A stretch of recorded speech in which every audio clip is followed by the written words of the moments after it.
बिस्मिल्लाहिर्रहमानिर्रहीम, अस्सलाम वालेकुम। कॉलम शाह मुहल्लक फारूकी के। आइए आज उनका एक कॉलम सुनते हैं। खौफ घर या खुफिया घर। ये कॉलम 12 जून 1998 को शाये हुआ था। आइए सुनते हैं। गैर मामूली हसास और नाजुक तबीयत के लोगों से दरख्वास्त है कि वो इस कॉलम का पहला पैराग्राफ न पढ़ें, बल्कि दूसरे पैराग्राफ से मुताला शुरू करें। ये दरख्वास्त उनके अपने मफाद के लिए की जा रही है, क्योंकि इसकी खिलाफ वर्जी उनके तबे नाजुक पर गिरा गुजरेगी। Paragraph number 1। घरों में बैतुल खला और बैतुल खलाओं में फ्लश का मौजूदा निज़ाम अभी कुछ दिनों पहले की बात है। बहरहाल अब अखराज फजला के लिए जेर ज़मीन बदरूयात से बैतुल खला अटूट अंग बन चुकी हैं, वरना कुछ दिन पहले तक तो घरों में बैतुल खला होते ही नहीं थे। और बाज बड़े शहरों में अगर बाज घरों में ये होते भी थे या देहातों में चौधरियों और जमींदारों के यहाँ होते भी थे, तो इसकी सफाई के लिए अजीबो गरीब तरीके होते थे। आम तौर पर यह फरीजा मुसलमान हलालखोर, हिंदू भंगी या ईसाई जमादार अदा करते थे, वरना बाद लोग सहन के कोने में थोड़ी सी जगह पर एक सुराख बना देते थे, उसे संडास कहते थे। जब एक कुआं भर जाता तो उसे भर देते और सहन के दूसरे किनारे पर एक और गड्ढा खुदवाकर बैतुल खुला को वहां मुंतकिल कर देते थे।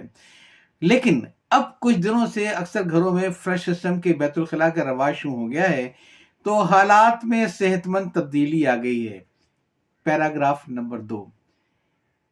आज से कोई 70-80 साल पहले जब फ्लश सिस्टम का रवाज नहीं हुआ था, उन्हीं दिनों मशहूर हिंदुस्तानी लीडर गांधी जी ने कहा था कि बैतुल खला को इतना साफ सुथरा होना चाहिए कि इंसान का बेसाख्ता जी चाहे कि वहां बैठकर गीता का एक पाठ पढ़ ले। लेकिन जब फ्लश का मौजूदा निज़ाम राइज हुआ तो गीता तो नहीं, अलबत्ता बैतुल खला का एक इस्तेमाल और भी शुरू हो गया। इसी में एक हिस्सा गुस्ल के लिए मखसूस किया जाने लगा, और अगर जगह कुछ ज्यादा होती तो गुस्ल के लिए टब लगाकर नीम तैराकी का शौक भी पूरा किया जाने लगा।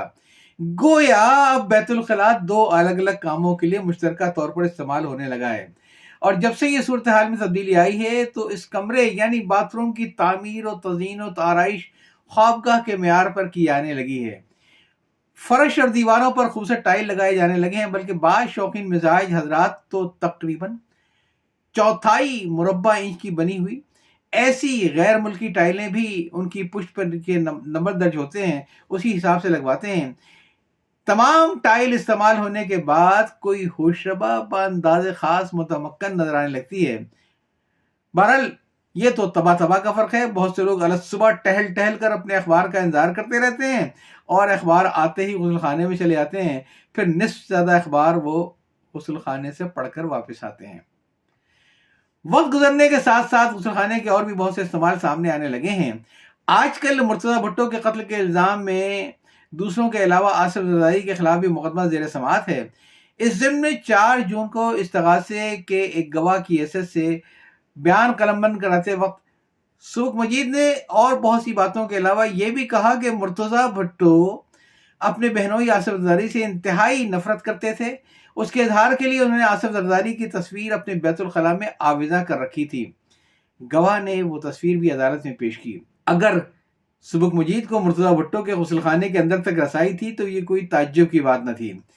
बहरहाल एक सवाल सुबुक मजीद से यहाँ ये भी किया जा सकता है कि किसी तस्वीर का पेश किया जाना किस तरह इस बात की दलील बन सकता है कि वो तस्वीर किसी के खिलाफ इजहार नफरत के लिए उसके किसी निस्बती रिश्तेदार के गुस्ल खाने में टंगे रहने का एजाज हासिल कर चुकी है। क्या वो तस्वीर बदबूदार नहीं हो गई थी? मुमकिन है आसिफ जरदारी के वकला ये नुक्ता भी उठाएं कि वो तस्वीर बरबनाए नफरत नहीं बल्कि बरबनाए मोहब्बत लगाई गई थी। वो लोग ये कह सकते हैं कि चंद बदखाहों ने लगाई बुझाई करके साले बहनों के दिलों में नफरत की ऐसी गंध डाल दी थी कि उनकी बोलचाल वक्ती तौर पर बंद हो गई थी, वरना दिली मोहब्बत अपनी जगह कायम थी, जो उन्हें मजबूर करती थी कि वो दोनों छुप छुप कर एक दूसरे से मोहब्बत करते रहे।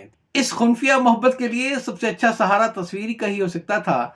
बकौल जनाब अकबर इलाहाबादी, हिजर की शब बस यूं ही काटो भाइयों, उसका फोटो ले लो चाटो भाइयों। जरदारी ने फोटो बतौर आईना आवेजा कर रखा था, यानी दिल के आईने में है तस्वीर यार, जब जरा गर्दन झुका ली देख ली। دل کے آئینے کی جگہ آپ غسل خانے بھی کہہ سکتے ہیں۔ بہرحال یہ نقطے تو آصف زرداری کے وکلا ہی بیان کریں گے، ورنہ ان سے بہت زیادہ عوامی پرستار تو یہ بھی کہیں گے کہ اجی توبہ کرو، نفرت کے اظہار کا نہیں بلکہ دل میں خوف پیدا کرنے کا ایک طریقہ تھا، کیونکہ نازک موقعوں پر خوف بھی بہت مددگار ثابت ہوتا ہے۔ یعنی فوٹو پر نظر ڈالی، دل میں خوف آیا اور مسئلہ حل ہو گیا۔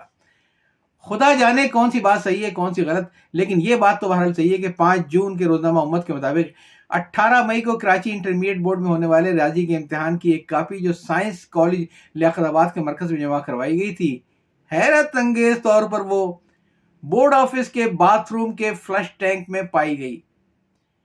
ذرائع نے نمائندہ امت کو بتایا کہ بورڈ کے تمام مرکزوں کی کاپیاں جمع ہونے کے بعد ایک کمرے میں سیل کر دی جاتی ہیں، جہاں پر صرف متعلقہ عملے کے علاوہ کوئی نہیں جا سکتا ہے۔